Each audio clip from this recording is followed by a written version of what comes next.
Hello everyone, আসসালামু আলাইকুম। আশা করি আল্লাহর রহমতে সবাই ভালো আছেন। গত বৃহস্পতিবারে কোনামি আমাদের একটি সিলেকশন টোকেন দিয়েছিল, যেখানে 8টি ইপিকের মধ্যে যে কোনো একটি ইপিক নিজের পছন্দ মতো নিতে পারেন।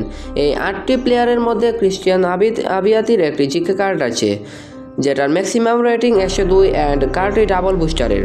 তাই অনেকে আছে যাদের কোনো জিকে নেই, তাই তারা এই কার্ডটি নিতে চাচ্ছেন, কিন্তু আমি বলবো আপনারা এই কার্ডটি স্কিপ করেন। কারণটা ভেঙে বলতেছি। আপনারা মেবি সবাই জানেন কোনামি আমাদের ডেইলি গেমের মধ্যে ভিক্টর ভাইয়ার 101 রেটিংয়ের কার্ড ফ্রিতে দিয়েছে। এর মধ্যে অনেকেই প্লেয়ারটিকে পেয়ে গেছেন, আবার অনেকেই পান নাই। তো যারা এখনও প্লেয়ারটিকে পান নাই তারা ইনশাআল্লাহ শীঘ্রই পেয়ে যাবেন। তো এখন অনেকেই বলতে পারেন আবিয়াদির কার্ড 102 অ্যান্ড ভিক্টর ভাইয়ার কার্ড 101 রেটিংয়ের, তাহলে তো আবিয়াদির কার্ড বেশি স্ট্রং।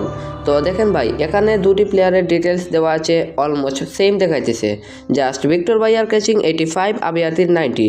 আবার অন্যদিকে ভিক্টর ভাইয়ার জিকে পেরিং রিচ আবিয়াদি থেকে একটু বেশি, তাই বলা যায় দুটি জিকে অলমোস্ট সেম। তাদের মধ্যে উল্লেখযোগ্য মাত্র একটি ডিফারেন্ট আছে, সেটি হলো ভিক্টর ভাইয়া playing style defensive goalkeeper and আবিয়াদির playing style attacking goalkeeper. That's it. এখন যদি আপনার অ্যাটাকিং গোলকিপারের প্লেইং স্টাইলে খেলতে ভালো লাগে তাহলে তাকে নিতে পারেন, সম্পূর্ণ আপনার ইচ্ছা। তো এই ছিল আজকের ভিডিও। আশা করি বুঝতে পেরেছেন কেন আবিয়াতির কার্ড নেবেন না।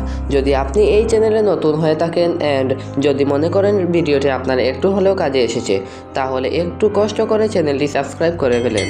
আর যদি আপনি চ্যানেলটি আগে থেকে সাবস্ক্রাইব করে থাকেন তাহলে অসংখ্য ধন্যবাদ।